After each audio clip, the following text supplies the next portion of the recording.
Plov is the Russian name for rice pilaf, which consists of rice cooked with vegetables and meat.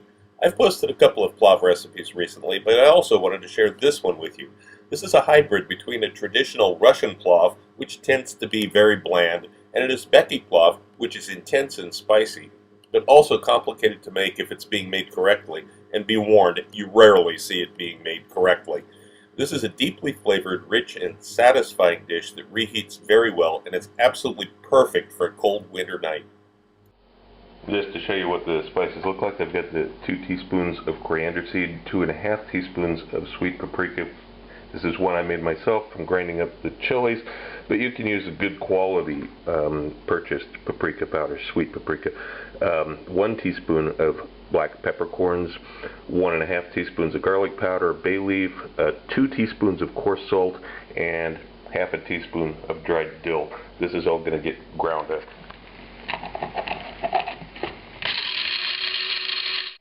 In a large bowl, I have 50 grams of ketchup already weighed out. I'm putting these ground spices in. Make sure you get all of them. And a tablespoon of lemon juice. And about 2 tablespoons of unfiltered sunflower oil. You can use regular vegetable oil, but the sunflower oil will give you better results in the end for flavor, more authentic.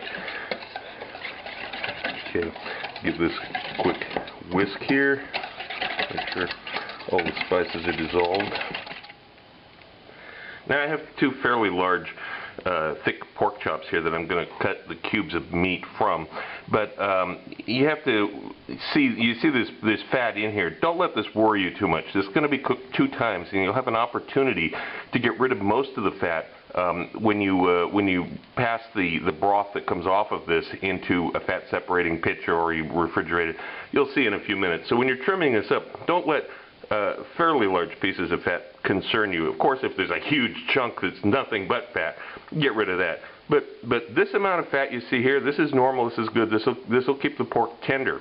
So don't go crazy when you're removing the fat as you cube it up. This is what I'm talking about after I cubed this up. We got a couple of pieces here that have just tons of fat on them. I'm not going to use those. These are going to get incorporated into some ground meat. These will get ground up with chicken or beef or something to make it more moist. This is the meat we're going to use. Still got a lot of fat streaked through it, but it's no complete lumps of fat. The pork goes in, and we're going to massage this around. I'm going to turn the camera off before I do that. And this is what you end up with, this meat coated. Now you can put this in the refrigerator. You can put it in the refrigerator all the way up to overnight. It's really not the best. Really, you want to only marinate this for about an hour. When you marinate it too long, it starts to separate and you get this liquidy layer at the bottom. It doesn't cook the same. So I recommend not going crazy with the marinade time. Couple hours, okay. 1 hour, shoot for about 1 hour. You can see after I remove the pieces, there's very little marinade left in the bowl. It's almost all on the meat.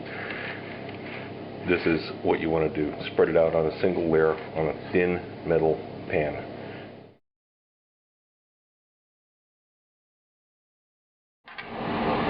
After 10 minutes, turn the pieces over. Then we're going to put it back in. Here's what it looks like after another 10 minutes. Shake it around and give it the final time.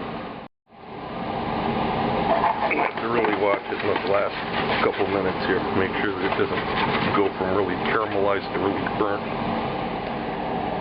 Okay, I pulled the meat off to a bowl side.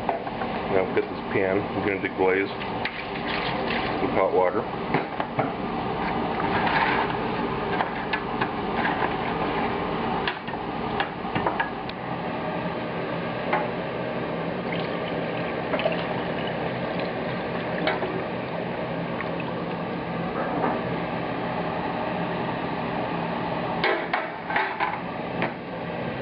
Now we'll refrigerate this, let it settle.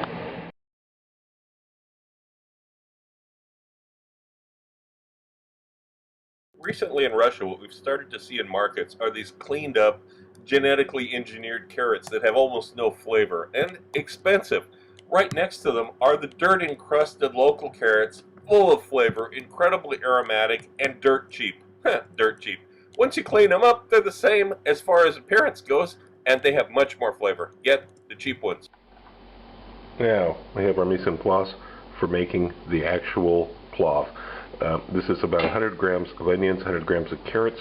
I have, this is the liquid that came off of cooking the meat earlier, and then glazing the pan with water.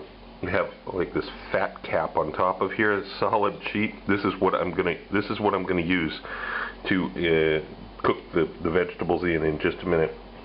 I have the rice, which I'm going to rinse with cold water, the garlic, which I'm going to chop up in a few minutes, and we have the meat that's been refrigerated overnight and stored under cling film. Now begin heating a pan on a high heat. And it's been several minutes later now. The pan has gotten hot. Now, during this time, I cut up this garlic and I'm letting it stand like this. This is an important step. I also took that lump of fat off the top and I drained some of the moisture off on paper towels. Now we're going to begin doing this, and then the carrots and the onion go in.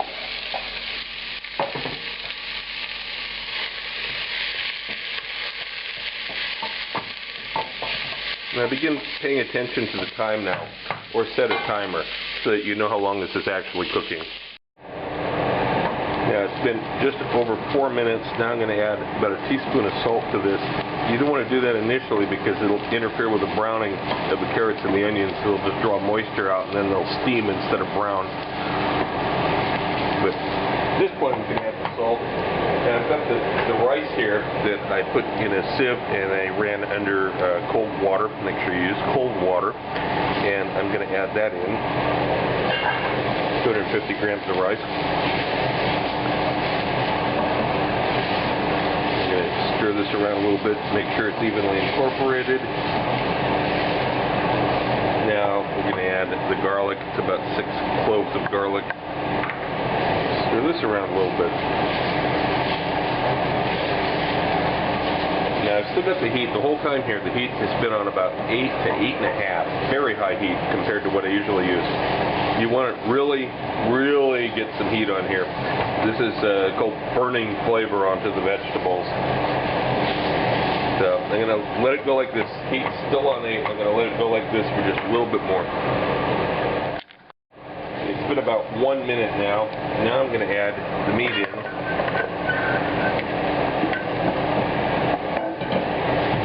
Stir this around a little bit.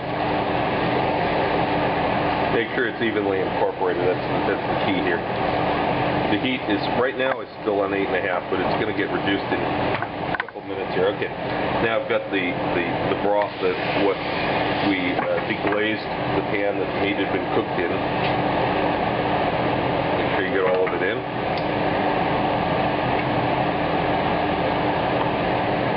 Yeah, I'm going to let this come up to a simmer on 8 before I reduce the heat. Give it a minute here, it'll come up to a simmer as you'll see. Okay, here we have it now. It's been, I don't know, 45 seconds to a minute more.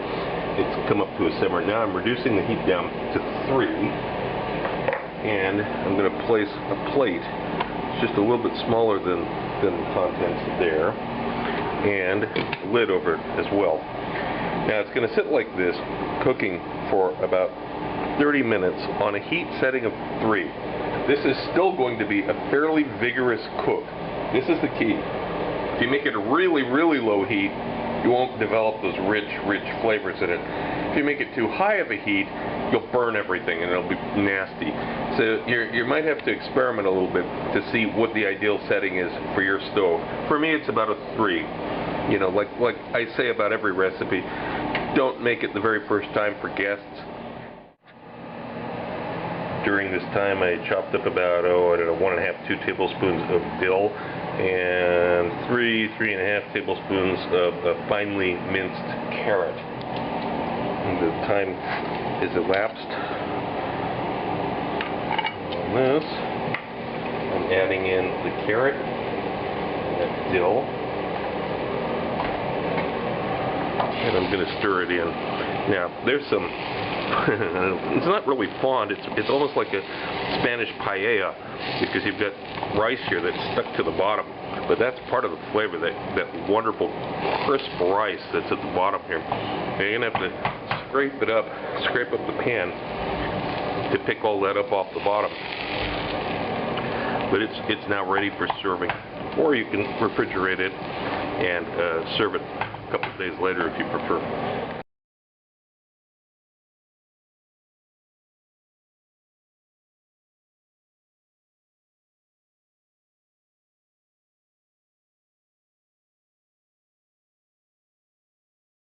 The second volume of my cookbook is now available through Amazon and other booksellers. It covers the YouTube recipes from the last 8 months with more in-depth information.